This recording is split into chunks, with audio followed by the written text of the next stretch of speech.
Hello, my friend. I have a special invitation for you. I have a new, potent, concentrated group coaching program called Crucible. We begin on April 10th. You can go check out timewitchery.com/crucible, and I'm going to tell you all about it at the end of the show. So if you're interested, stay tuned.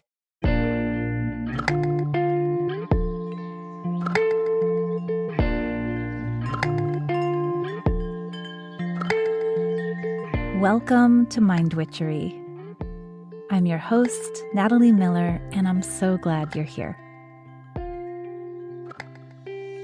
Hello, my love. Oh, I'm so happy that you are here and listening to this episode today, a spell for receiving support. Whew. This is something that is very, very alive in my own life right now. I have some new experience, some new perspective on this, and I'm so excited to talk to you about it. So I want to give you one heads up. My professorial identity is going to come out a bit in this episode. Did you know that once upon a time, that's what I wanted to do? I wanted to be an English professor. But it turned out that the academic circles were not my circles. So I'm here, but I love to see how all of my previous work experiences do sort of show up in the work that I do now. And as I was preparing today's episode, taking some notes, I thought, oh my gosh, totally professorial Natalie is coming out today. And why is that? It's because in order to understand our deep reluctance to receive support, in order to understand why it is frightening and hard to allow ourselves to receive support, we have to look pretty intensely, I think, at the dominant cultural narrative around work. So here we go. Where I want to begin is in the 2012 presidential campaign in the United States. So this is Barack Obama going for re-election against Mitt Romney. And Barack Obama gives a speech where he famously and bizarrely controversially says, "You didn't build that." He was talking about business owners who don't want to pay taxes. And he was saying, hey, you know, the roads and the bridges that you use to transport your goods, you didn't build that, meaning you benefit from our society having shared resources, and you didn't build those. So why was this so controversial? Well, A, it's because Barack Obama said it, right? We're not far from the days where Barack and Michelle sharing a fist bump was hyperbolized into evidence of some kind of radical, takeover of the United States. So for sure, that's one part of it. But why else was it controversial? It was controversial because it flew in the face of the dominant idea in United States capitalist society. And this dominant idea has been present since the very beginning. And what it is the Protestant work ethic. So the Protestant work ethic emphasizes three things: diligence, discipline, and frugality. Think about that for a moment. our culture has a relationship with diligence, unceasing work, discipline, head down adherence to the rules, and frugality, no extra spending. Diligence, discipline, frugality. And for a moment, let's look at where that came from. So the roots of that Protestant work ethic are in Calvinism. And Calvinism is a Christian doctrine that says, listen, very, very few of us are saved, meaning going to heaven. Most of us are damned. And the saved can prove their salvation to themselves and to one another through working, through showing up and working to thank God for being saved. Now, the saved are not actually sure they're saved. They hope they're saved. And so they must work as hard as possible.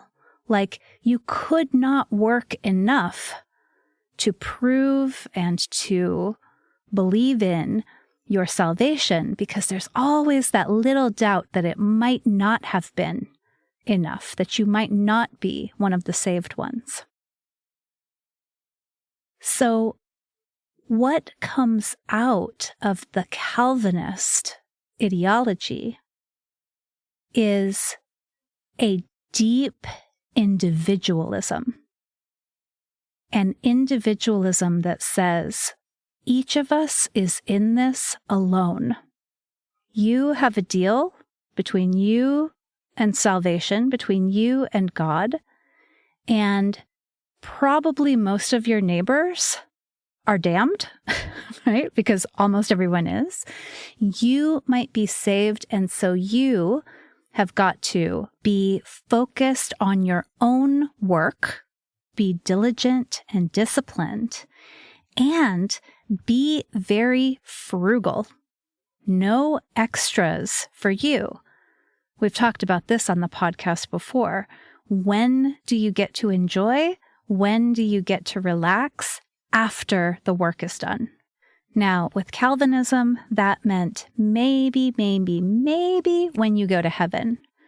Here in the dominant culture in the world in the 21st century, it means you get to enjoy after the work is done. Diligently, disciplinedly do a full day of work, then you can enjoy the evening. Diligently, disciplinedly do a full week of work, then you can enjoy the weekend. Diligently, disciplinedly do a full lifetime of work, then you can enjoy retirement. It's even built into lots of time off policies that employers offer, right? You earn your vacation through days worked. So we have this idea that the enjoyment comes after the work. First, you have to work so hard and so individually. So, in 2012, when Barack Obama says to Republican business people who consider themselves disciplined and diligent, very hardworking, and who consider themselves frugal in not wanting to pay taxes. And Barack Obama points to obvious material proof of our co-creative, sharing society. And he says, you didn't build that. It profoundly disturbs the whole idea of the Protestant work ethic with its Calvinist roots.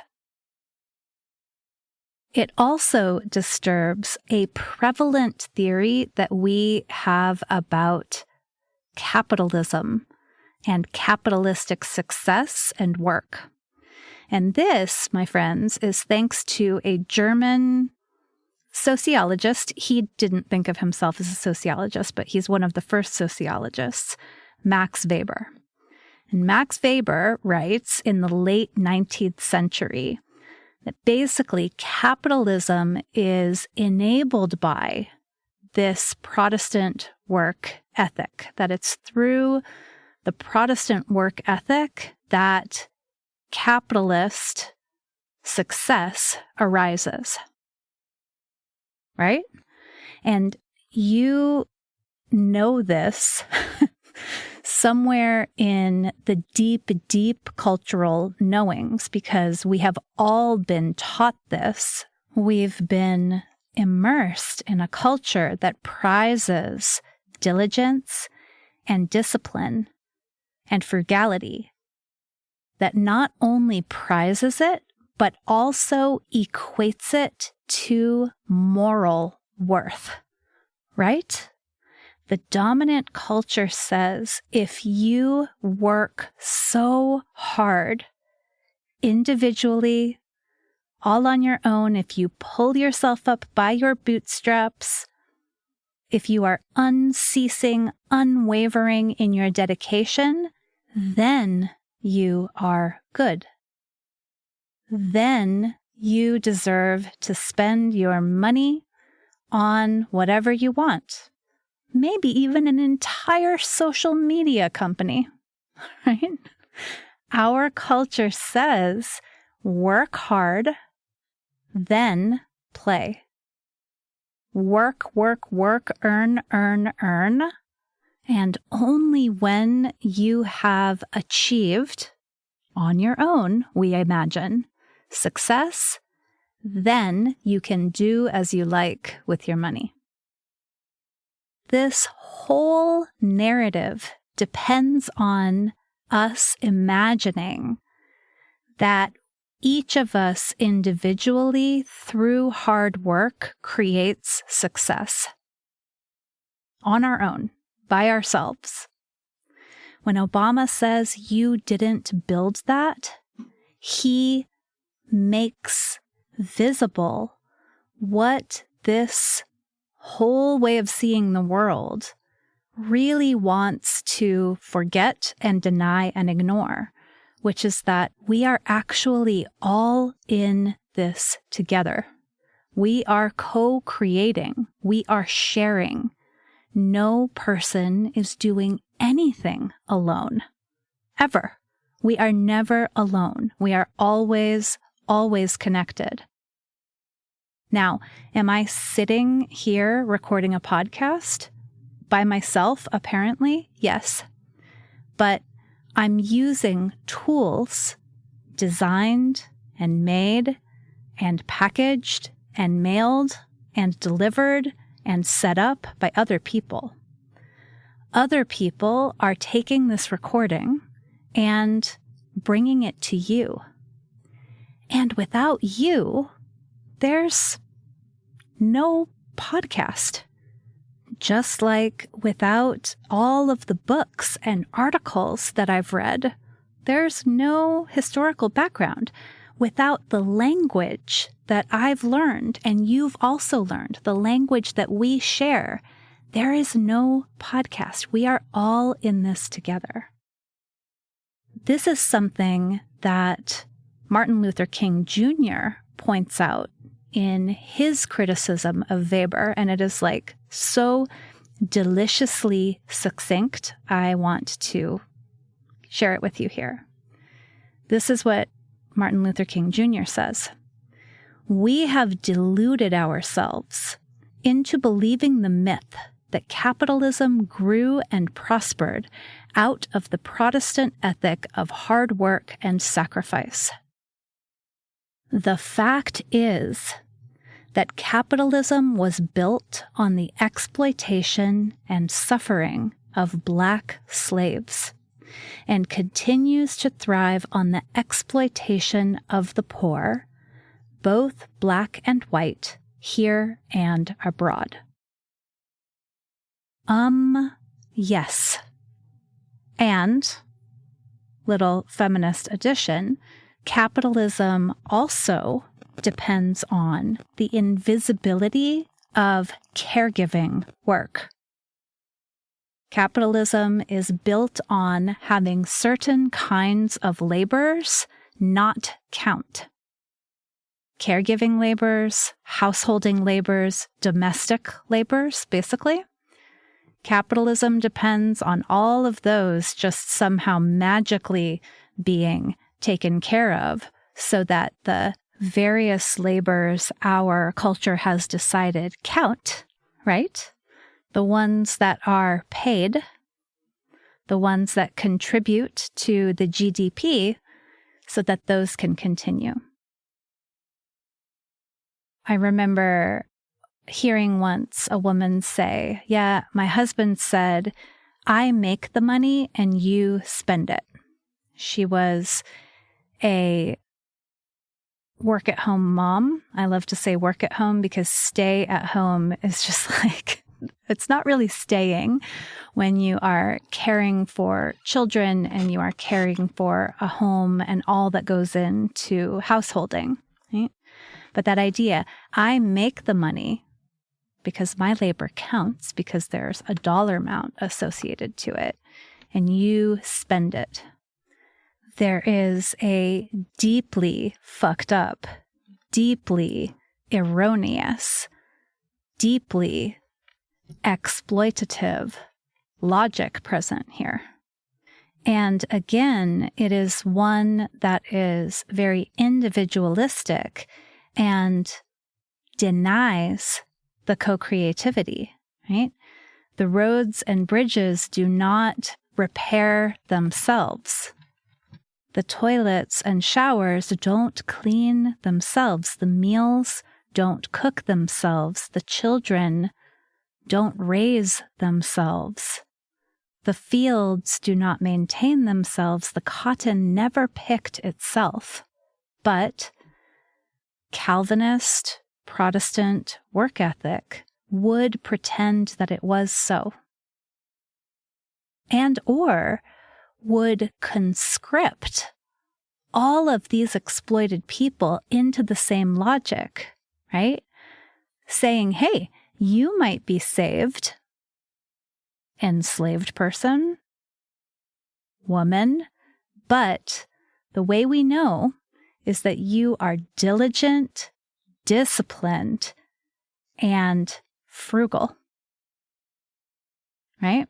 And so, my friends, please see how those values, individual diligence, discipline, following the rules, sticking to the system, and frugality, spending as little as possible, please see how those actually support a status quo in which people with privilege, people for whom it is easy to pretend that they are doing it alone, right? Because those labors that don't count are so hidden, and because they are so convinced of their own worthiness of salvation. See how those values, that ethic that is so deeply ingrained in us, supports the worst version of capitalism. Okay, let's make really clear now. What does all of this have to do with you and I opening up to receive support? And I do want to pause here for a co-creative moment to say that my understanding of these relationships was so profoundly enabled by a book written by Bridget Schulte came out several years ago. It's called Overwhelmed: Work, Love, and Play When No One Has the Time. I super, super recommend this book to you. Apparently, she's working on another book about gender equity and overwhelm, burnout. I'm super excited for that. Okay, so with that said, let's look at why is it so difficult, so scary to open up to receiving support. So, number one, because of this deeply ingrained ethic of diligence and discipline,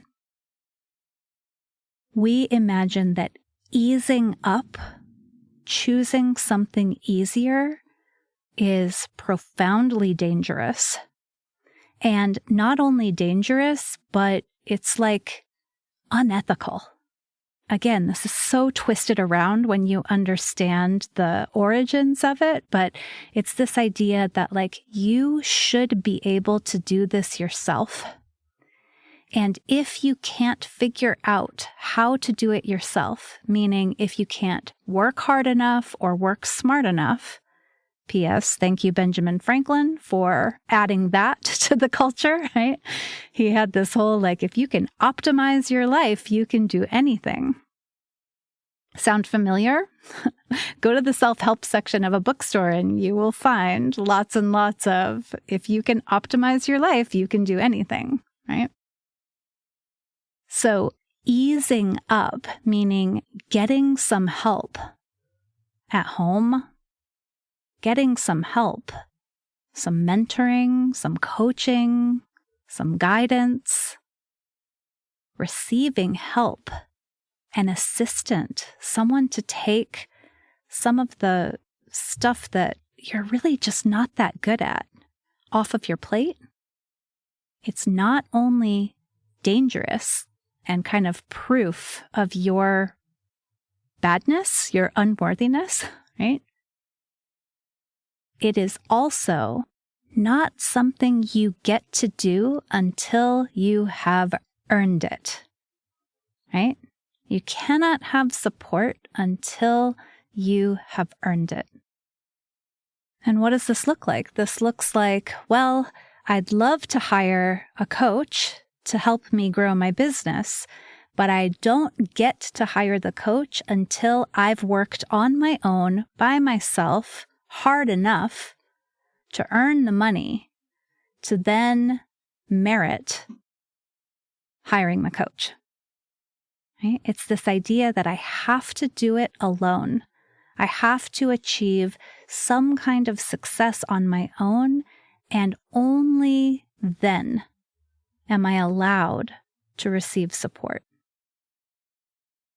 And again, there's also this individualistic streak that says, actually, receiving support should not even be necessary. I shouldn't have to be needing help. I should be able to do it all by myself, right? See if any of these sound familiar. You know, if I could just get a good system going in the household, if I could just parent my kids to help with the chores and clean up after themselves, then I wouldn't need any help keeping my home clean. Right? If I could just be disciplined enough to wake up really early to go exercise, then I wouldn't need to hire a personal trainer to show up for. Right? We do have this logic deeply embedded in the dominant culture that says, yeah, you should totally be able to do this all alone. And in fact, the more you do alone, the better you are as a person. It's like receiving support is evidence of your weakness. Receiving support is selfish to the point of unethical. And my friends, just think about this for a moment. Given what we know about the effects of the Protestant work ethic in capitalism over the last handful of centuries, this makes no sense. This logic depends on us looking out only for ourselves and ignoring and denying that we are never doing anything by ourselves. So, a spell for receiving support looks like this. We are all in this together. We cannot do it alone. We are all in this together. We cannot do it alone. Because what really happens when we acknowledge that is the ease that comes from co-creativity, is a sharing of resources, is a turning away from overwork and individual suffering and toward co-creativity and sharing of success. So I'd love to tell you a very practical way that this has manifested for me recently. And it is in hiring help with my householding. Now, I have been my entire adult life deeply resistant to the idea of getting help cleaning my house. Why? Because I've believed all the shit that I've been talking about in this episode. I should be able to do this. I should be able to figure it out. The messiness, the dust bunnies, it's just proof of my badness, my laziness, right? That's what the Protestant work ethic wants you to believe. If you can't do this, there is something wrong with you, right? And then when we add on the way that our modern capitalism exploits to the point of invisibility labors like house cleaning, when we add that into the mix, the gender aspects of it, the not counting of household work as work, it's no wonder that I wasn't acknowledging actually how much time it requires, and additionally, how much skill is involved. I cringe a little bit as I say this, but I am not an efficient cleaner, and I don't really know how to clean well. I never learned that. It is a practiced skill. I remember my friend Emma saying this to me, actually. She hired some help with cleaning, and she said, when these cleaners leave, the house is cleaner than I ever could have imagined. It's clean in a way that I don't know how to do. And again, this is part of that exploitative logic, is sort of saying that anyone can do that work. No, I assure you, some people are much better at it than other people, right? So finally, I got some help with my house cleaning. I found Maria. She is so incredible. And we have a beautifully co-creative relationship. She has a small business, and I am an ideal client of hers. Right? I love to show up in a way that is very generous and very flexible and very appreciative of the contribution that she makes to my life and my household. I'm a client of her small business, and I want her to succeed. And so I show up in a way that says, hey, I honor and value you and your contribution. Thank you so much in co-creating success with me. I get to contribute to yours, and you are definitely contributing to mine. We are all in this together. We cannot do it alone. And that is the world that I want to live in. And I believe that might be the world that you also want to live in. A world in which we acknowledge we're all in this together and we can't do this alone. In a world in which we are working toward a circulating of resources rather than a hoarding of resources, a sharing of success rather than a stepping on the backs and shoulders of people on our way to success. Yeah? Okay, so that's one way of opening up to receive support. Here's the other way I've opened up to receive support. In receiving coaching. This has been so important, and what I want you to know, and I've told this story before on the podcast, but what I want you to know is that when I invested in coaching, I had not already accumulated the money. I had to go find it. I had to borrow. I had to take a real chance. But in that moment, I knew that I couldn't do it alone. I knew that I needed somebody asking me hard questions, loving me, supporting me, cheering me on in my corner, but also helping me to see some of the assumptions I was making that were holding me back. And again, this was very, very scary to ask for support because Calvinist, Protestant work ethic, frugality. No. That's not the way it works at all.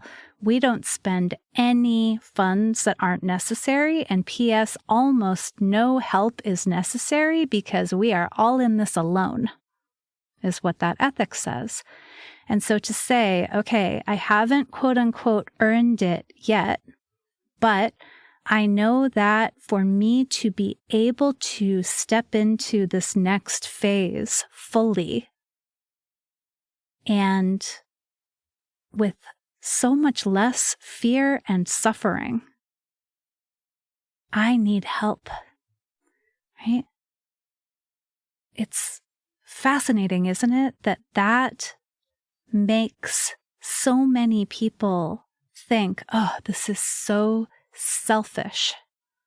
Getting this kind of help, spending money on my support is so selfish. But it's a twist of that logic that's telling you, you must defer ease, right? Ease comes when you're dead and in heaven because you've worked hard enough. Ease comes when you're retired because you've worked hard enough. Except that we can never, ever, ever seem to work hard enough. And so ease never comes. Unless we choose it. Unless we choose other values. We choose the values that Barack Obama was pointing toward in 2012. Co-creativity. A culture that acknowledges that we're all in this together. Shared resources that benefit everyone. An acknowledgement that the culture we have is exploitative, that it devalues and discounts the work of so many people, and that since we're all in this together, since none of us can do it alone, we all do better when we take care of one another, when we support one another. When I invest in support for me, for my household, for my mindset and my business growth, what I am doing is entering into the circulatory flow of resources. I don't actually need to hoard them, or I don't need to put them into the places that the status quo prefers that I put them, right? Where does the status quo think my money should go? It should go into real estate that largely supports the status quo, into stock markets that largely support the status quo, into sanctioned education that largely supports the status quo, right? But when I say, no, I actually want to invest in health and support and wellness, I want to take my monies and I want to circulate them in communities that are dedicated to all of us helping one another. I want to acknowledge in investing this money here and now, I am helping to create the world that I want to live in. What happens when I do this is I do find more abundance. Of course I do. I feel better. And my friend, I want this for you too. So take a moment and think about it. Where are you sick and tired, literally sick and tired of doing it alone? Where are you deferring investing in yourself, thinking I have to earn it first and then I can get the help? Where are you discounting or denying some of the labors that are rendered invisible in our culture? And how can you begin to step more fully into what I think is a much more generous and generative reality, the reality in which we declare we are all in this together. We cannot do it alone. Let me step into a circulation of support, a circulation of resources. Let me not wait to see if I have ever done enough to deserve to feel good, and let me instead step into goodness right now. Whew. Okay, that was a word and then some. I hope that you found it inspiring. This is where I want to say, how is this episode getting to you? Well, my amazing producer, K.O., is going to sit with it, and he's going to refine it, and he's going to make it sound beautiful in your ears. K.O. then sends the recording to Sarah.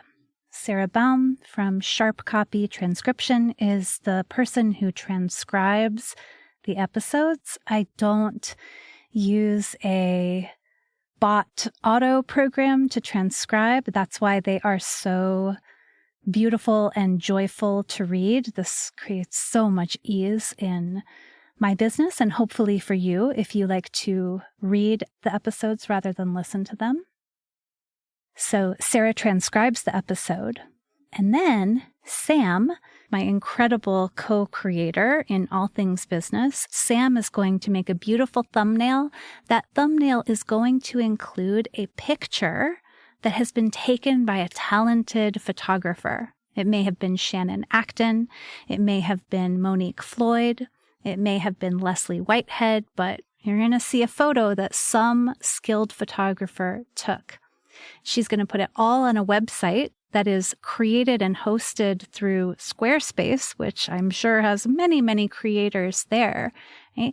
And then comes to you through a device that is also co-created by so many people.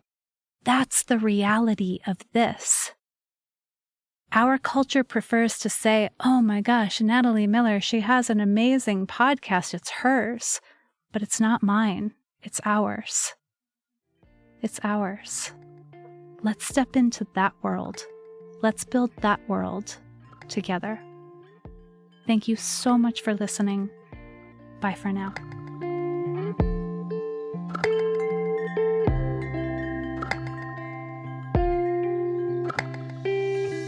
Thank you for listening to this episode of Mind Witchery. To catch all the magic I'm offering, please subscribe to the show. Or if you want a little bit of weekly witchiness in your inbox, sign up for my Sunday letter at mindwitchery.com. If today's episode made you think of a friend or loved one, your sister, your neighbor, please tell them about it. We need more magic makers in this troubled world. Like all good things, this podcast is co-created by stellar people. Our music is by fabulous DJ, artist, and producer Shammy D. Our gorgeous art is by the sorcerers at New Moon Creative. Mind Witchery is produced in conjunction with Particulate Media, K.O. Myers, executive producer. And I am Natalie Miller. Till next time. Hello. As promised, here is a little bit of info about my new group coaching program called Crucible. You know what a crucible is. A crucible is a container in which transformation occurs. It's a strong container, basically like where you melt down metals so that you can make new things. You can make alloys. And my program is called Crucible because it is designed to give you a space where you can summon the courage, the inspiration, the momentum that you need to finally take action on, to finally manifest that thing that you have been wanting to do. And what is that thing? I don't know. That thing might be a new offer if you are an entrepreneur. That thing might be the idea for the book that's been swirling around in your head. It might be an outline for that book. It might be a whole short story. That thing might be a job description for the assistant that you've been wanting to hire. That thing might be your own podcast. Whatever that thing is that you keep thinking, oh, someday I'd really love to make this happen. Crucible says, let's do it now and let's do it together. So Crucible offers 7 weeks of group coaching. Crucible offers insight into how it is exactly that I take an idea and make it real. Right? Now, this is not about me kind of imposing my method onto you, but it is about sparking your own creativity and insisting on a self-honoring way of creating. Yeah? Crucible is about community with other people who are also making it happen. And I cannot even begin to put into words how valuable that is. How much of a difference it makes to be surrounded by other people who are expanding and growing into what's next. Crucible is in large measure about helping you to claim the time and energy that you need to create what's next. And so we'll use my anti-planner, Time Witchery, to do that. We will use co-working sessions that are hosted by Flow Club. I'm very excited about that part in particular. So Crucible is not assuming that you have the willpower and courage and time and energy to make this thing happen. In fact, Crucible says, oh yeah, let's give you a place to generate that, to generate all that you need in order to manifest what it is that you want next. So you are invited. You can go check out Crucible at timewitchery.com/crucible. We begin on April 10th. We go through April and most of May. And then we get to take off for the summer, having finally taken action on that thing that you've been toying with, flirting with, wondering about, dreaming about for so long. So again, more details at timewitchery.com/crucible. I super hope you will meet me inside.